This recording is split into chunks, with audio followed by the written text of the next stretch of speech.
Hello family, वापस आ चुके हैं हम लोग द रिटर्न ऑफ डेविल के एक और न्यू एपिसोड के साथ। तो अगर आप लोग को वीडियो अच्छा लगता है तो वीडियो को लाइक कर देना, चैनल पे पहली बार आया हो तो चैनल को सब्सक्राइब कर देना और कमेंट करके मुझे बताना कि आप लोग की वीडियो कैसा लगा। तो एपिसोड स्टार्टिंग में उसी टावर का सीन दिखाता है जहाँ पे यू और रेजल होता है।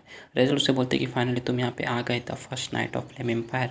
मैं जानता था कि तुम यहाँ पे ज़रूर आओगे मेरे ये सब काम हुए उसे बिगाड़ने के लिए। जब वहाँ से मैं यानी कि फ्लेम एम्पायर से वापस किंग्स किंगडम में आया था, यहाँ तक तुम मेरा पीछा करते करते आ गए हो। इसलिए इस बार मैंने तुम्हारे लिए काफ़ी स्पेशल गिफ्ट तैयार रखा है। आज अब मैं तुम्हें दिखाता हूँ कि मैंने तुम्हारे लिए स्पेशली क्या तैयार करके रखा है। साथ ही वो अपने स्टिक को सामने करते हुए उसकी एनर्जी को रिलीज कर रहा था। उसकी एनर्जी को रिलीज़ करता हुआ देख के यूज होता है काफ़ी ज़्यादा शौक होता है, क्योंकि उसके अंदर से काफ़ी ज़्यादा एनर्जी निकलती है और वो जो क्रिस्टल के अंदर से एनर्जी निकलती है पूरे एरिया को कवर कर लेता है। वो एनर्जी के अंदर लैन और एल्सिया भी आने लगती है। वो दोनों अंदर से चिल्ला रहे होते हैं कि ब्रदर यू बचाओ, लेकिन यू उन सब की तरफ दौड़ के जाता है, बोलता है एलिसिया या लैन। वो उनकी तरफ जा रहा होता है, लेकिन तभी वहाँ पे दिखाते वो एनर्जी से एक जोरदार ब्लास्ट होता है। फिर उस ब्लास्ट के बाद जैसे ही वो अपनी आंखें खोलता है वो काफ़ी ज़्यादा शॉक हो जाता है, बोलते हैं ये तो पावर ऑफ ऑरिजिन है। इसका इफेक्ट को देखने के बाद मुझे लग रहा है ये ऑलमोर कैपेसिस की पावर को मिला के बना है। लेकिन वो सामने की तरफ देखता है तो पूरा का पूरा जो बिल्डिंग होता है वहाँ पे हट जाता है, तबाह हो जाता है। एक बहुत बड़ा गड्ढा वहाँ पे बन जाता है। उस गड्ढे के अंदर यूज होता है एक पत्थर के ऊपर खड़ा होता है और वहाँ पे दिखाते हैं एक सुरंग के टाइप का बहुत बड़ा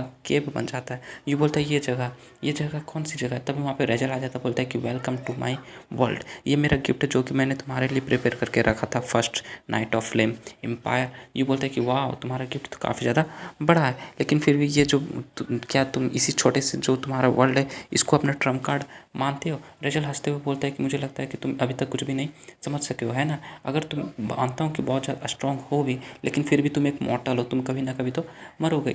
और तुम ऐसा कैसे सोच सकते हो कि तुम्हारे जैसे एक छोटे नस्ल का बंदा मेरे सामने यानी मेरे इतने पावरफुल बंदे के सामना कर सकता है। मेरा पावर अब एक गॉड के बराबर पहुंच चुका है। साथ ही वो अपने स्टिक को फिर से सामने करते हुए यू के ऊपर अटैक करने के लिए तैयार हो जाता है। बोलता है कि चलो ठीक है, अब मैं तुम्हें फील कराता हूँ कि जब तुम ऐसे पावर का सामना करते हो जिससे कि आप बराबरी नहीं कर सकते तो कैसा फील होता है। मैं अब तुम्हें सुप्रीम ग्रेटनेस का अनुभव कराने वाला हूँ। साथ ही वो अपने जो स्टिक होता है उससे एक जोरदार एनर्जी ब्लास्ट यू की तरफ कर देता है, लेकिन यू जो होता है ऊपर की तरफ जंप करते हुए उसके अटैक को डॉज कर लेता है। और साथ ही इस अटैक को देखने के बाद बोलता है कैपेसिस, मैं समझ गया। साथ ही वहाँ पे दिखाते हैं वो जो रेजल होता है उसके सर के ऊपर तीसरा आँख निकलने लगता है और वो बोलता है कि स्ट्रगल वेल, और जो तुम कुछ कर सकते हो सब कुछ अब यहाँ पे कर लो। अब ये सब कुछ भी काम नहीं करने वाला, क्योंकि अंत में तुम मेरे पैरों में आके झुक जाओगे। साथ ही वो अपने स्टिक को फिर से रिलीज़ करता है, उसकी एनर्जी को वहाँ पे दिखाते हैं वो कैपेसिस की जो पावर होता है उसको रिलीज़ करता है। वहाँ पे बहुत सारे छोटे छोटे पोर्टल्स बना के उन सब से एनर्जी ब्लास्ट जो होता है यू की तरफ कर देता है। यू अभी वहीं पे खड़ा होता है, बोलता है कि अब मुझे कुछ ना कुछ तो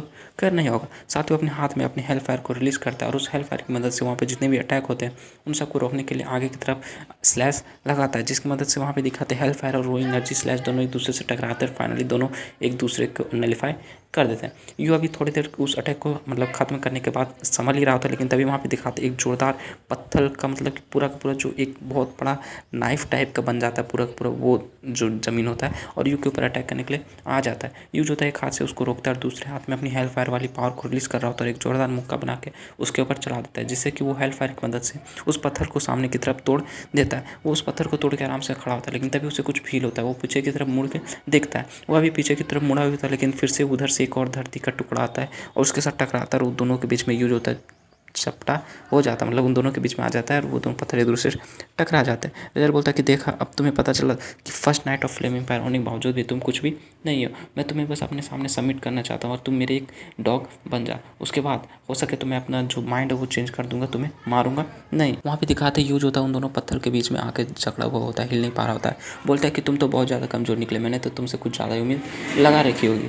साथ ही वो अपने थर्ड आई जो होता है उस पर उंगली लगाता है और उसको एनर्जी को रिलीज़ करते हुए बोलता है कि चलो अगर ऐसी बात है तो मैं तुम्हें राख में बदल देता हूँ, मतलब तुम्हें पूरी तरह ख़त्म कर देता हूँ। और उससे निकलने वाली जो एनर्जी ब्लास्ट होता है, एनर्जी बीम होता है, सीधा जाके यू से टकराता है और वहाँ पे दिखाते हैं जोरदार ब्लास्ट हो जाता है। उसके बाद रेजर हंस रहा होता है, बोलता है कि चलो ठीक है, ये जो कि तुम मेरा एक दुश्मन बनने की चाहत रखते थे उसका ये इनाम तुम्हें मिलने वाला है। तुम एक अपोस्टल का दुश्मन बनना चाहते थे और तुम मेरा सामना कभी भी नहीं कर सकते। साथ ही बोलता है कि ये द क्रिस्टलाइजेशन पावर जो कि मुझे 8th अपोस्टल से मिला है और 12th अपोस्टल से मिला उसके कंबाइन पावर से मैं पूरी की पूरी दुनिया को, वर्ल्ड को तबाह कर सकता हूँ। सब कुछ मेरे मुट्ठी में होगा, ये देश, ये कॉन्टिनेंट, ये वर्ल्ड, सब कुछ जो चीज़ मैं चाहूँगा वो सब मेरी मुट्ठी में होगा। लेकिन तभी वहाँ पे दिखाते हैं, यूज़ के सामने आ जाता है, बोलते हैं कि अच्छा ऐसी बात है। वहाँ पे दिखाते हैं, रेजर बोलता है कि यस, और क्या तुम्हारा इतने से पेट नहीं भरा, चलो मैं तुम्हें और पावर दिखाता हूँ। और वैसे भी तुम्हारे जैसा हीरो जो कि फ्लेम एम्पायर का फर्स्ट नाइट कहलाता है, उसको अगर मैं एक सिंगल ब्लास्ट में हरा देता हूँ या मार देता हूँ तो ये तो काफ़ी ज़्यादा बुरी बात होने वाली थी। ये बोलता है कि तुम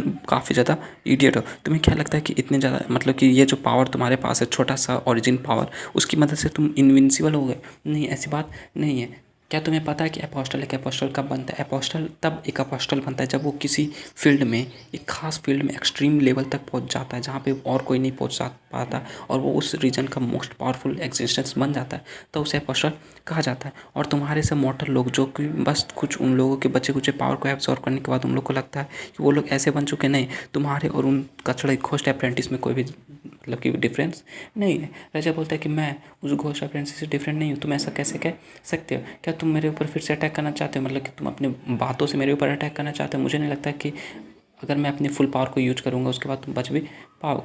मैं तुम्हें बता दूं कि तुम लॉर्ड रेचल का सामना कर रहे हो, जिसके पास एक अपोस्टल के ओरेकल आई की पावर है और 12th अपोस्टल की चाओस हार्ट की पावर है, और इन दोनों पावर मुझे जो है एक अपोस्टल से भी काफ़ी ज़्यादा पावरफुल बना देती है। चलो ठीक है, मैं तुम्हें दिखाता हूँ अपना ओरिजिनल फॉर्म, जो कि मैंने इन दोनों पावर यानी अपोस्टल की पावर को कंबाइन करने के बाद ऑब्टेन किया है। साथ ही वो अपनी पावर को वहाँ पर रिलीज़ कर रहा होता है और अपने ओरिजिनल फॉर्म में आता रहता है। साथ ही वहाँ पर एक जोरदार ब्लास्ट होता है, एनर्जी बीम्स का ब्लास्ट होता है।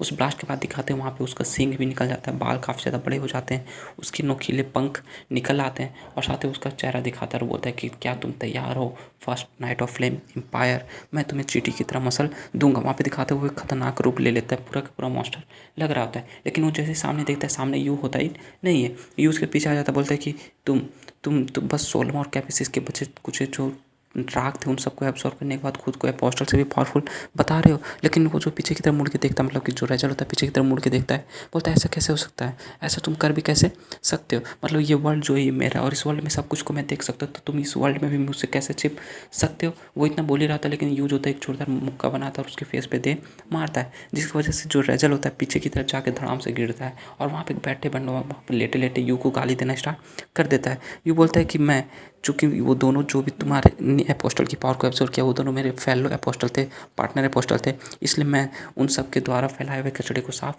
कर दूंगा।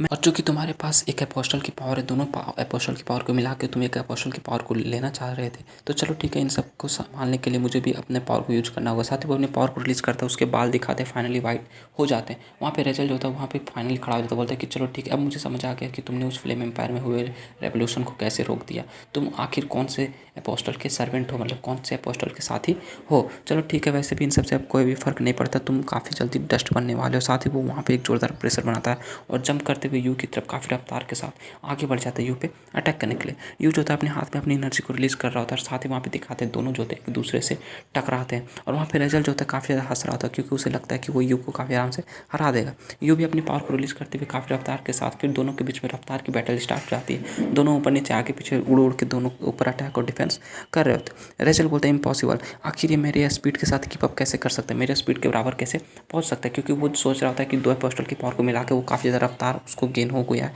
काफ़ी ज़्यादा फास्टेस्ट क्रिएचर बन चुका है, लेकिन ये उसके साथ भी कीप अप कर रहा होता है। ये बोलता है क्या तुम दो अपोस्टल की इतनी ज़्यादा पावर को रिलीज़ करने के बाद भी, एब्जॉर्व करने के बाद भी बस यहीं तक कर सकते हो? साथ ही यूज होता है उसे एक जोरदार पंच मारता अपनी एनर्जी से, जिसकी रिजल्ट जो होता है पीछे की तरफ जान के गिरता है, और ये एपिसोड यहीं पे खत्म हो जाता है। तो नेक्स्ट एपिसोड में हम लोग देखेंगे कि यूज को मारता है या फिर छोड़ देता है। तो अगर आप लोग को मेरा एक्सप्लेनेशन अच्छा लगा तो प्लीज़ वीडियो को लाइक कर देना और एक शेयर कर देना, क्योंकि वीडियो का रीच डाउन हो गया। प्लीज़ शेयर कर देना, और मिलते हैं नेक्स्ट वीडियो के साथ। तब तक के लिए bye bye, stay happy, spread love.